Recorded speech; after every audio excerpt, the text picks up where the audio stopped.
standing on a bridge over Owl Creek, a noose around your neck.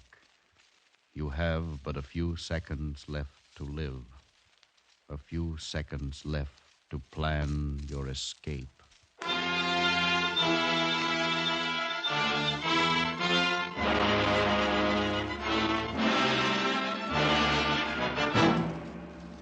Escape, produced and directed by William N. Robeson, and carefully contrived to free you from the four walls of today for a half hour of high adventure.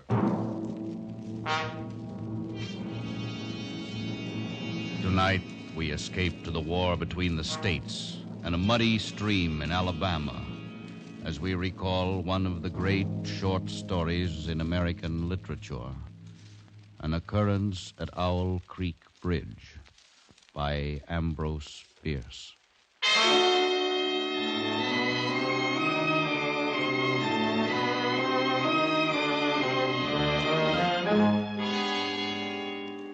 A man stood upon a railroad bridge in northern Alabama, looking down through the ties at the swift water 20 feet below. The man's hands were behind his back, the wrist bound with a cord. A rope closely encircled his neck. It was attached to a stout cross timber above his head, and the slack fell to the level of his knees.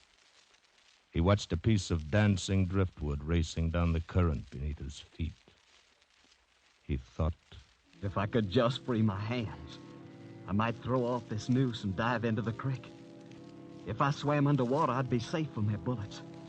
If my wind held out, I could make the southern bank, take to the woods, and get away home. Peyton Farquhar, Alabama planter, stood at the end of a plank.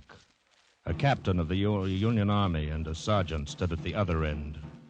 When they stepped aside, the plank would tip upward, and Peyton Farquhar, Confederate spy, would slip between the ties to hang above the muddy water of Owl Creek until dead.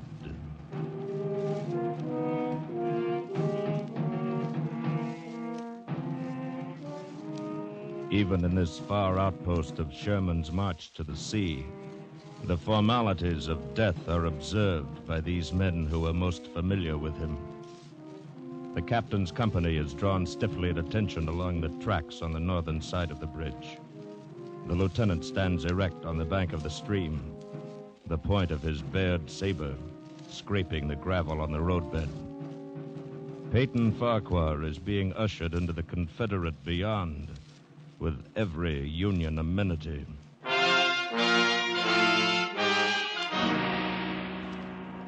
The captain stands aside. Now only the weight of the bulky sergeant counterbalances Peyton Farquhar at the end of his thin board. They say that this is a moment when all the past events of your life tumble into your memory. But how could anyone know? Who has come back from the dead to tell what dying is like? I don't recall any childhood memories now. The past does not engulf me in this naked moment. I'm only aware of what's here, now. Those Yankees lined up on the bank. This captain's tired eyes. That turkey buzzard circling up there, waiting for me. And that noise. That beating, driving sound like a distant engine. A pump. The roll of thunder on a summer evening. Coming closer. Getting louder. Choking me.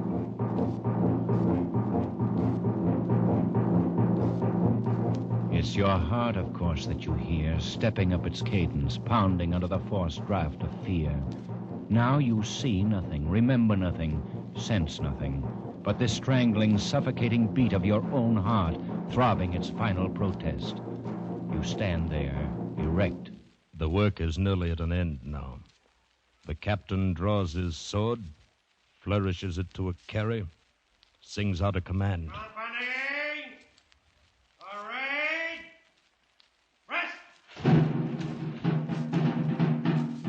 The men on the bank smartly spread their legs, thrust hands forward over the rifle barrels. The sergeant on the end of the plank takes one step to the left. The plank tips forward. And Peyton Farquhar drops between the timbers of Owl Creek Bridge.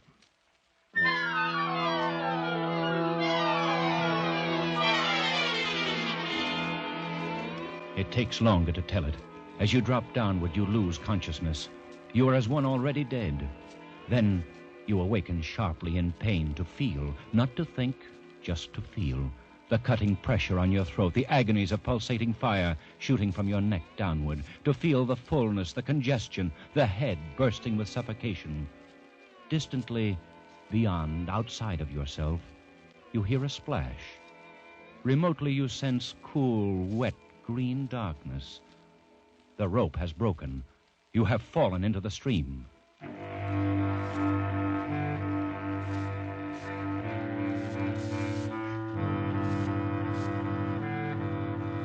Now thinking returns slowly.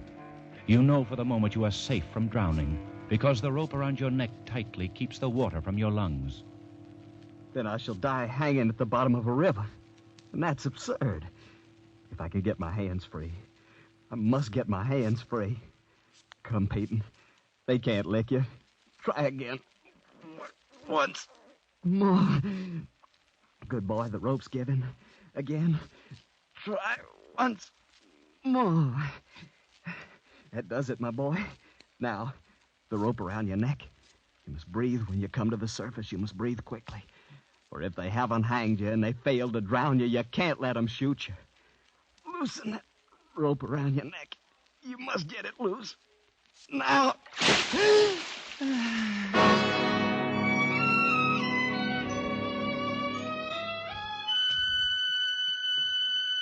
It takes so much longer to tell. You are now in the fullest possession of your senses, and again time stops. You feel the ripples of the water upon your face and hear their separate sounds as they strike. You see the trees on the bank and the leaves and the veining of each leaf and the very insects on them. The locusts, the brilliant-bodied flies, the gray spiders stretching their webs from twig to twig, the prismatic colors of the dewdrops upon a million blades of grass. You hear the humming of the gnats, the beating of the dragonfly's wings, the strokes of the water spider's legs. A fish slides beneath your eyes, and you hear the rush of its body parting the water. All this you see and hear in an incalculably infinite instant of time. Then you hear something else. There he is! Down there, Quit! Somebody! Jonah, Ready! Hey! You dive deeply, but above the ringing in your ears, you hear the volley of the rifles. And as you rise toward the surface, you meet shining bits of metal, singularly flattened, the distorted and spent bullets, oscillating slowly downward past you.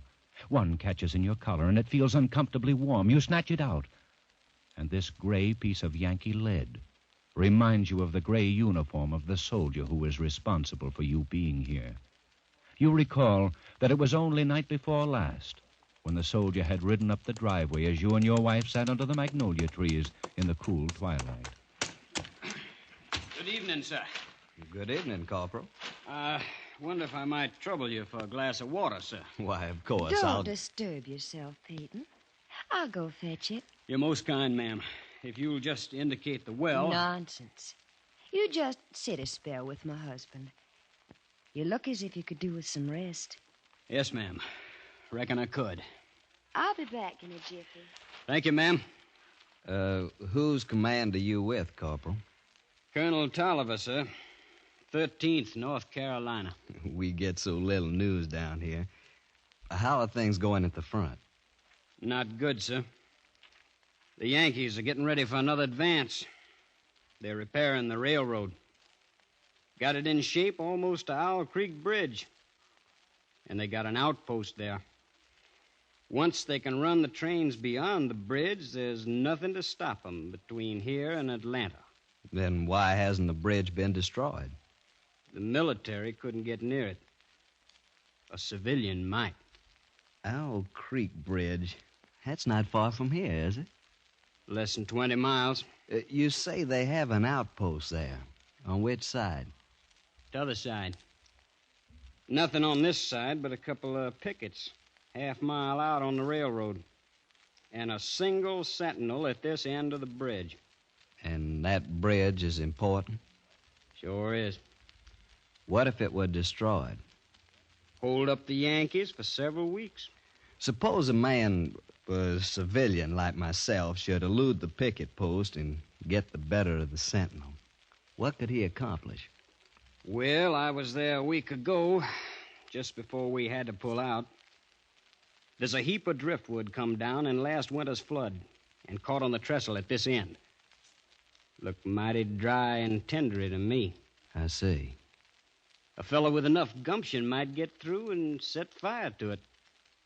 It ought to burn like tow. Yes, it should. Of course, a fellow'd have to have plenty of gumption. The Union commander's promised to hang any civilian caught fooling around the railroad. Here's your water, Corporal. Right out of the spring house. Thank you kindly, ma'am.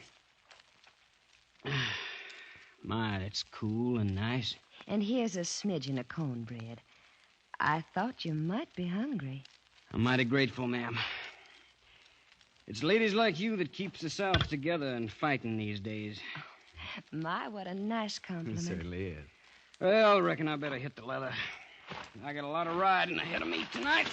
Good luck to you, Corporal, and thank you for the information. You'd be taking a chance, sir. But you couldn't do a greater service for your country. I'll remember that, Corporal. Goodbye, ma'am. Goodbye, Corporal. Goodbye, sir. Many thanks. Goodbye. Peyton, what was he talking about? What, my dear? The corporal. What did he mean by service to your country and taking a chance? Oh, nothing. Peyton, tell me. It was nothing, really, my dear. Peyton Farquhar, if you're fixing to take any chances for our country, I want to know about it. Now, you just speak your piece. There's nothing to say except I'll be going away for a day or two on a little trip. Is it dangerous, Peyton? Not very. You'll be back. Yes, my dear. I promise you, I'll be back.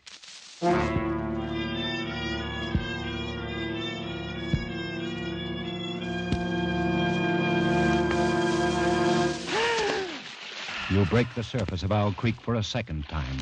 And now you're much further downstream, further away from the Union soldiers on the bridge reloading their guns, the ramrods flashing in the morning sun. That captain won't make the same mistake again.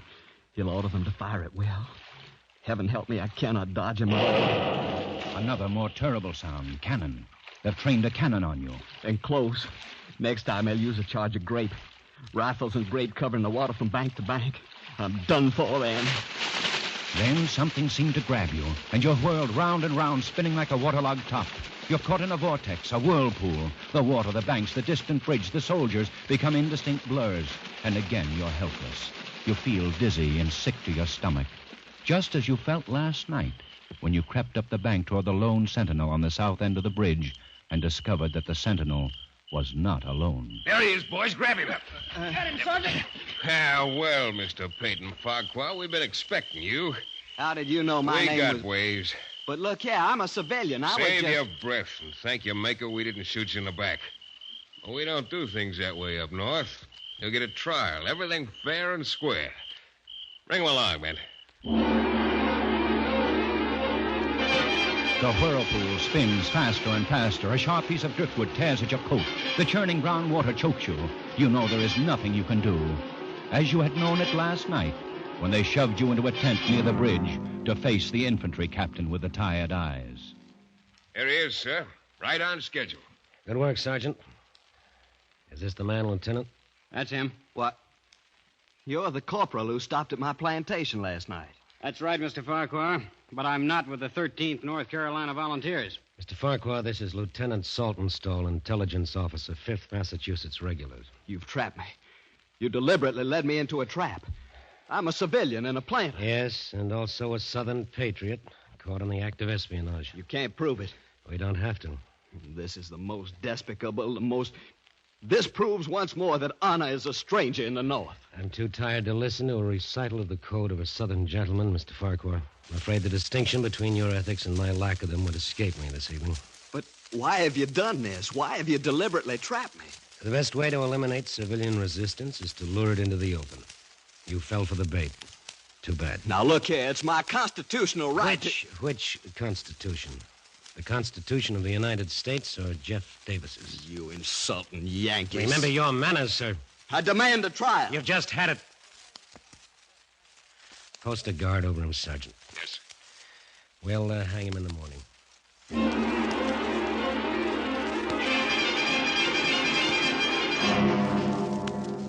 Something tears at your face, scratching, and you realize that the whirling has stopped. You open your eyes. You're lying on the southern bank of the stream, out of sight of your enemies. Safe. The gravel which has scratched your cheek now seems soft as new-picked cotton. The forest around you is a garden of luscious beauty, reeking with a heavy perfume of freedom. Even the whiz and rattle of the final charge of grapes screaming through the treetops seems a benediction from the baffled cannoneer. You leap to your feet and run into the woods, south, towards home.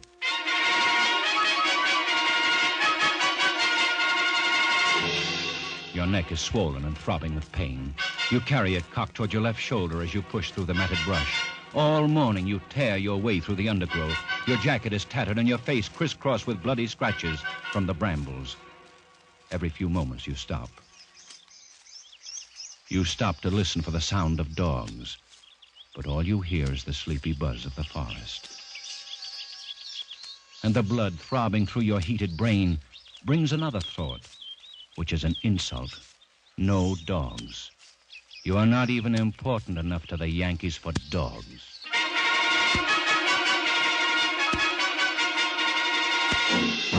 It's nearly noon now, and for half an hour you've been plunging through a swamp, waist-deep in green ooze.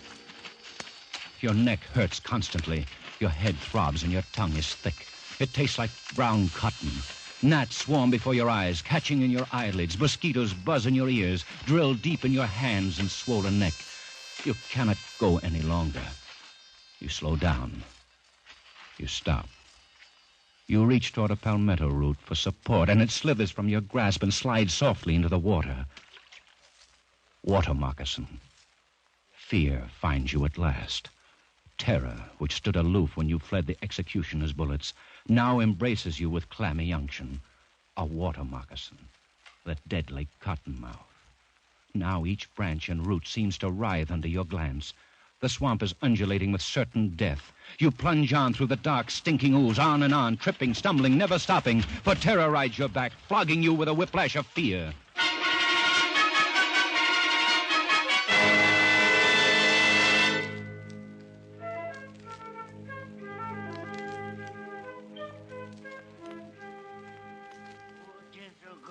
Master Peyton, fiddle's a fiddle and jig time. You just drink this here yop tea, Master Peyton. Thank you. Thank you. Jethro. Yes, sir, Master Peyton. What are you doing here?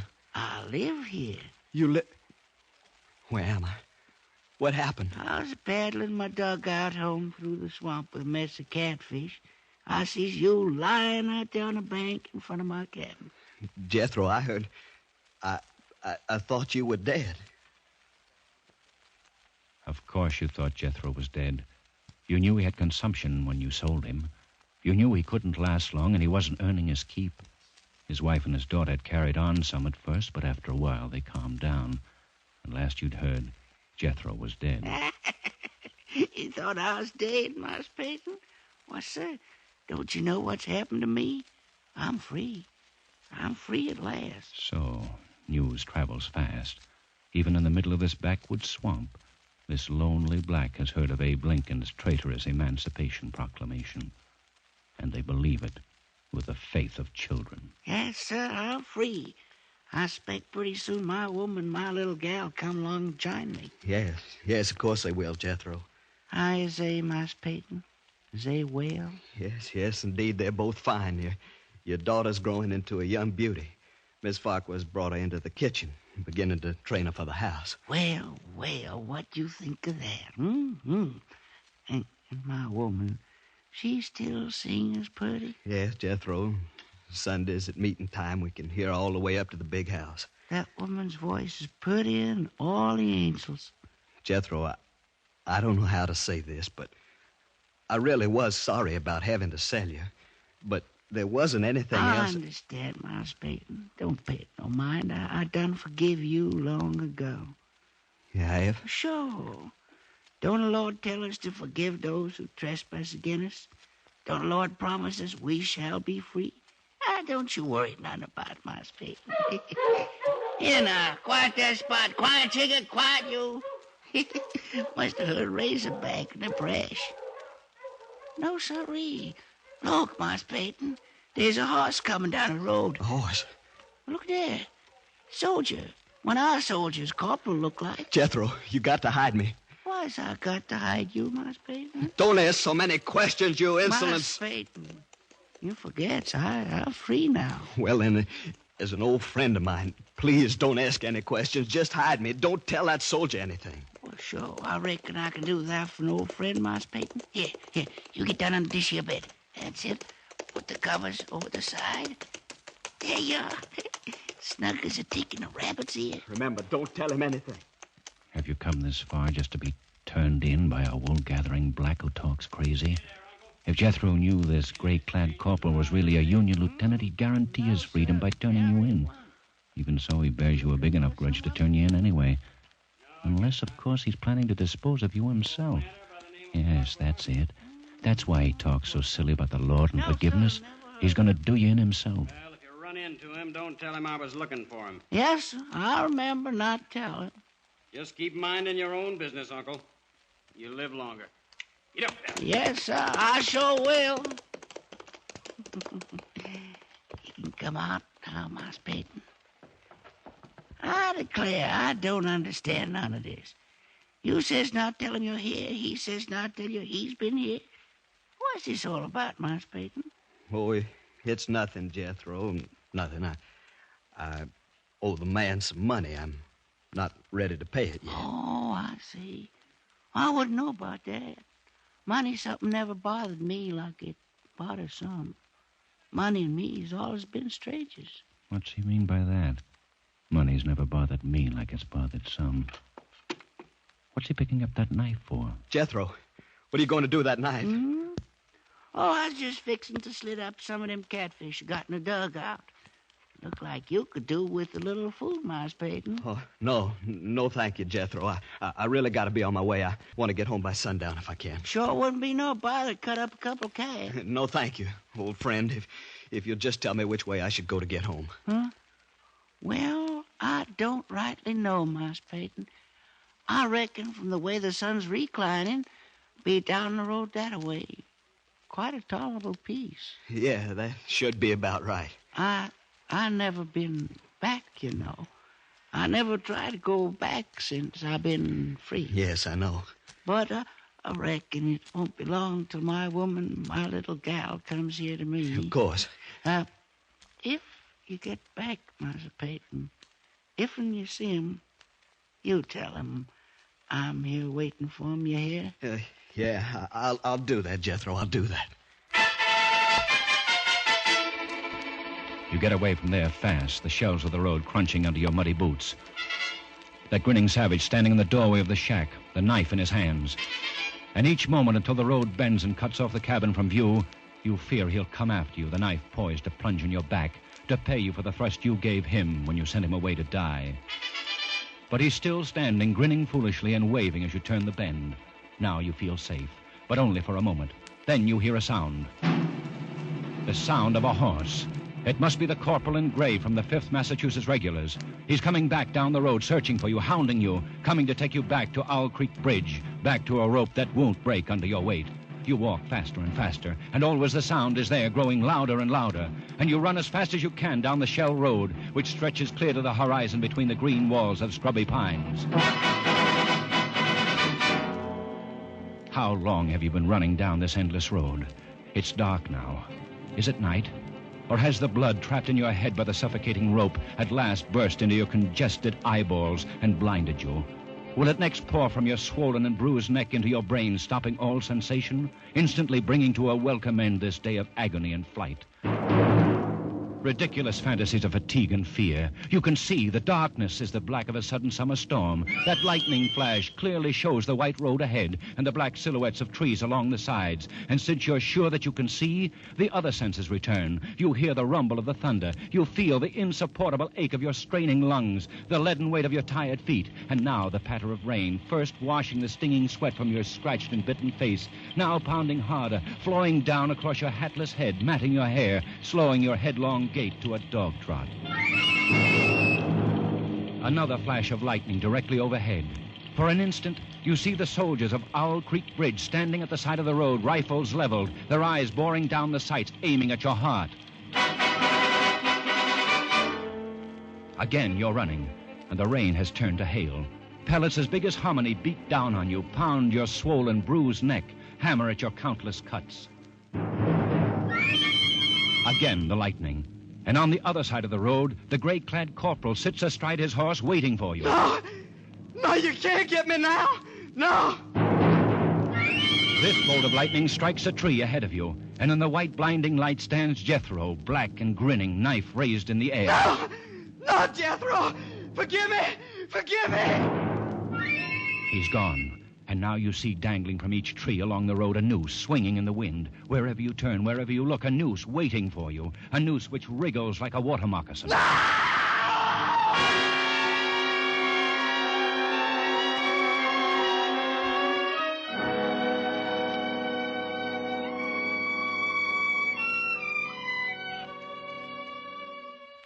You are standing on the green lawn of your plantation before the high-columned entrance. The storm is over. The clouds are black and menacing all around the horizon. But through a break in the sky overhead, glorious sunlight streams down, bathing your garden and your house in heavenly light. You are home. And now you hear a rustle of crinoline, and down from the wide portico steps your beloved wife. She walks across the wide lawn, arms outstretched. Peyton, my dear, you're back, just as you promised you'd be.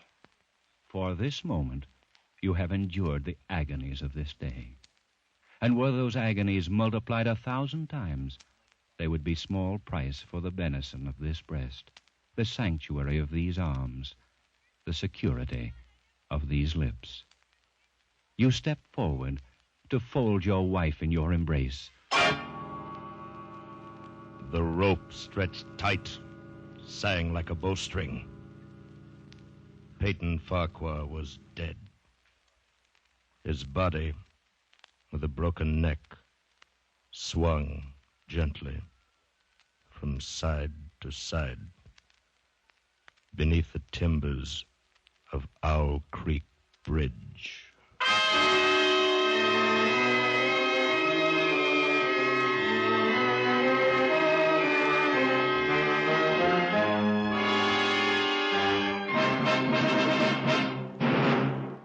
Escape is produced and directed by William N. Robeson, and tonight brought you An Occurrence at Owl Creek Bridge by Ambrose Bierce in a radio adaptation written by Mr. Robeson.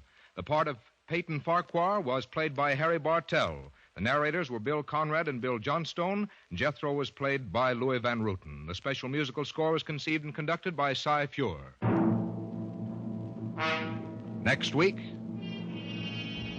you are trapped in the pitch darkness of a ruined mansion, and groping for you, stalking you, is a homicidal maniac armed with a knife, from whom you must escape.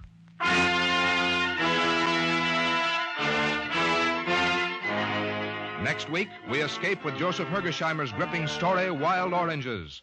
Good night, then, until this same time next week, when we again offer you Escape. This is CBS, the Columbia Broadcasting System.